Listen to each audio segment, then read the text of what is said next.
hungry and filled with his righteousness. Blessed are those who hunger and thirst for righteousness. Matthew 5:6. God favors the hungry and the thirsty for him.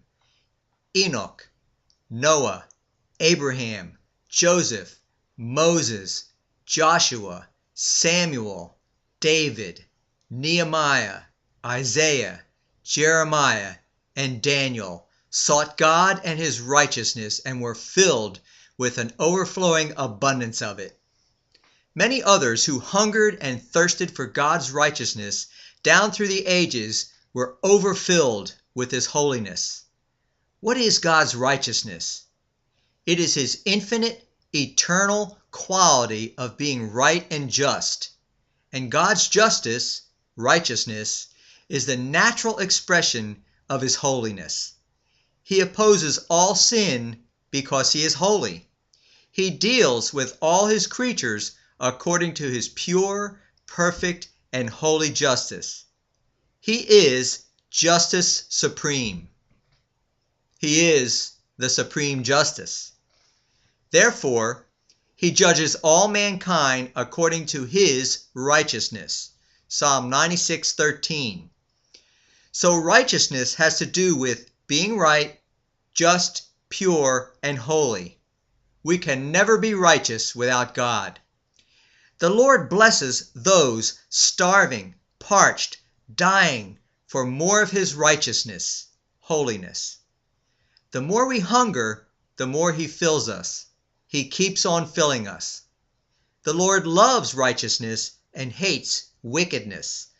Psalm 45:7, Proverbs 15:9. We are commanded to pursue and be righteous. Isaiah 56:1, 1 Timothy 6:11, and 2 Timothy 2:22. We are to walk in God's righteousness. The world pursues righteousness in its own strength and on its own terms. Justice governed by the flesh always results in more sin. Absolute truth and justice only come from our holy, perfect God. His way is not the world's way. His way, justice and righteousness, are far above our ways. His way leads to a surrendered, crucified, humbled self, while the world's way leads to an elevated, fortified, vindicated self. An eye for an eye. This pursuit births legalism. Justice based on law and punishment for wrongs. We can never be made holy, righteous through the law. God will deal with the unrighteousness, everyone who rejects him.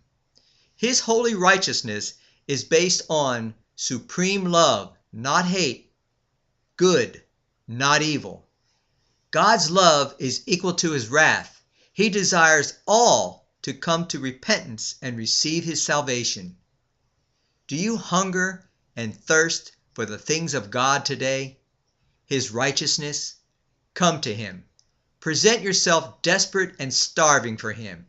Pant for him and his righteousness as the deer pants for water.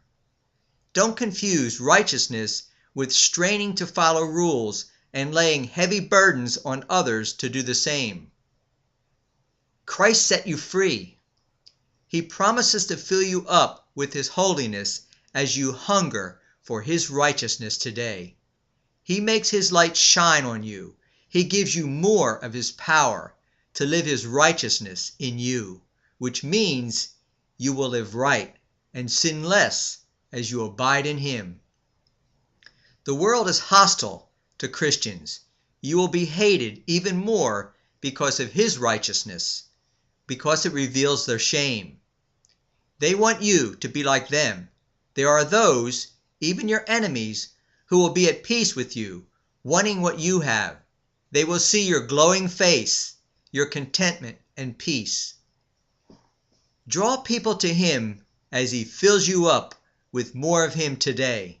The impact and results on the lost will be dramatic either way. They will love you and hate you because of him. For they shall be filled. Matthew 5:6.